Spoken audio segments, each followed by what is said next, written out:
I think that Trump's response to coronavirus, his presidency, really, it has been a cautionary tale. That's what Trump is. And I've said it before that to me, Trump is what you get with all this centrism of Obama. You get someone like Trump. Now, to be fair, Trump did get one thing right. He talked about how they didn't leave anything in the stocks. That's probably true. But that's probably halfway true. I'll go along with that. There have not. It's not sexy to talk about pandemics. Let's be honest. If coronavirus wasn't going on, most folks wouldn't care. Most folks don't care now. I don't see nobody wearing masks when I go out, do stuff, go to work. People look at me crazy. So we're already, you know what I mean? You're already not dealing with it. You're already,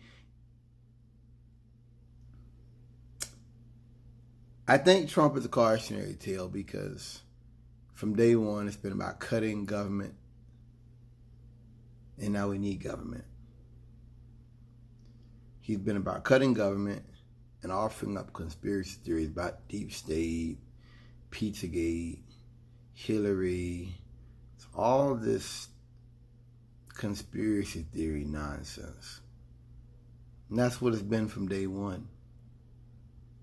And now this thing's here. Now it's real. Can't ignore it now. Can't ignore it. Can't not see it. I'm not going to say that alone would have made things better, but Trump could have acted a lot sooner. He wasted 2 months bullshitting and saying it wasn't a big deal. Now I know that was all lies. I just feel that Trump could have done a lot more. He could have done a lot more to deal with this, and he didn't. Every time I look at these people's faces of folks that have died, I think to myself, they died in vain. And that sounds bad. They died in vain. They didn't have to die. Folks don't have to die. It's very sad. I don't think Trump, listen, I joke a lot about him being a narcissist and stuff like that. I don't think Trump really has a care in the world about the average working person. The people he's talking about dying, their health. This thing, I have a feeling that we dodged a bullet and we bought a few more days or weeks or whatever. A lot of folks think he's going to just keep pushing it out, pushing the date of the end of the quarantine out. Part of me thinks it may be in May. Trump is he's gonna get stupid. He's gonna release the quarantine, and it's gonna blow up. That's why I'm talking about still buying stuff. Now, I've got the feeling a lot of states, I told you before, a part of me feels like this.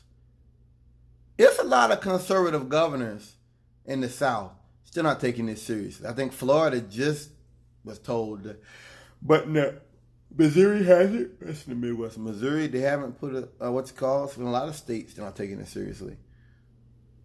Trump operates as a leader, but he doesn't act like one. It's kind of like a dude that doesn't take care of his kids and pay the bills, but he expects to still be in the family pictures. That's how Trump is. He expects to move and everybody move with him, even though he doesn't have that respect. So if Trump was to open up the country and fucking 39 states said, hell no, we ain't opening up shit, I think that would hurt him. And I think someone, and you may even have some Republican governors behind the scenes that, would say, hey, look, man, Trump, I love you. Like, yo, I would charge hell for you, bro. I love you. But if you ask me to do this, it's going to destroy me politically. And I think he had to, make some decisions. Was this wise? Because you're going to lose a lot of Republicans. Is it more important to make a power move, which he always does, or is it more important to keep your allies? I think that's what that was. I think somebody sat down with him and told him that if you do this, a lot of people aren't going to support it. Sometimes we forget with stuff like this, it all comes down to sheer body count. Like, I don't know how to explain it to you. Trump don't care about me or you, but Trump cares about the police unions. If a bunch of police die, if a bunch of medics die, firefighters die, and they turn against him, that'll hurt him in more ways than one. The tough guys, the folks that he talks about, yeah, that'll hurt him. And I think that's why he stopped. But I have a feeling that at some point in the future, he's just gonna be like, fuck it, we gonna just have to take it, and he's gonna do it. That's why I told you guys, even if this thing went away, even if we had like a brief respite in Charlotte, just for a week, I would probably spend half of my paycheck on nothing but preps. And I'm at the point now, I'd probably be like this oatmeal and bleach and stuff. I got gloves, I got stuff like that. I got soap, Thank God. I haven't had any problem with stuff like that, soap and toilet paper and things of that nature. I'm not going to buy a lot of ammunition. I'm not going to do that. I probably should. I'm not going to buy a lot of ammunition. But yeah, I really and honestly think that Trump doesn't care. He doesn't care about the average person. He uses people as optics. It's all manipulation. I think we're watching two things. We're watching a cautionary tale of a president that's a coward. And we're watching how free market capitalism handles a disaster. You're watching it. You're watching it.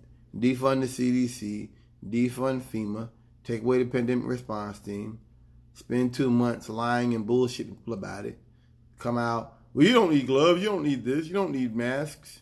And now they're saying we do need masks 2 months later. It's just, I'm gonna say this, and I won't say too much else about this. I didn't respect Trump before this. And I didn't really trust a lot of what our foreign policy has been doing and the Soleimani murder and all that stuff. But the COVID-19 response has been pure, unadulterated criminal negligence. And I'll always say that. I'll say it to my dying day. This was criminal negligence. People will sit here and say, Trump couldn't have planned for it. No, you're right, he couldn't have. But guess what he could have done? He could have kept existing stuff in place to protect us.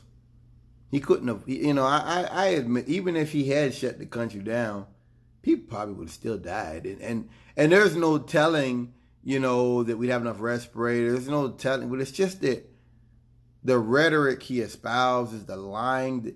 I have no trust for the federal government. That's why I said I would never volunteer for anything. Even if they were paying $25, $30 an hour, I can't see myself volunteering anywhere. I'm looking at the federal government that's let us down in many, many different ways, as well as I'm dealing with a population where I live of folks who don't take this stuff seriously. It's a big joke. Nobody wears masks. Nobody engages social distancing. Now you're getting violence. People breaking into businesses and stuff. I fear this is the beginning. I told my dad you were going to see looting, and I fear this is the beginning of it. I really do. I think this is the beginning of it. Keep your feet wet and your powder dry. I'll leave you there.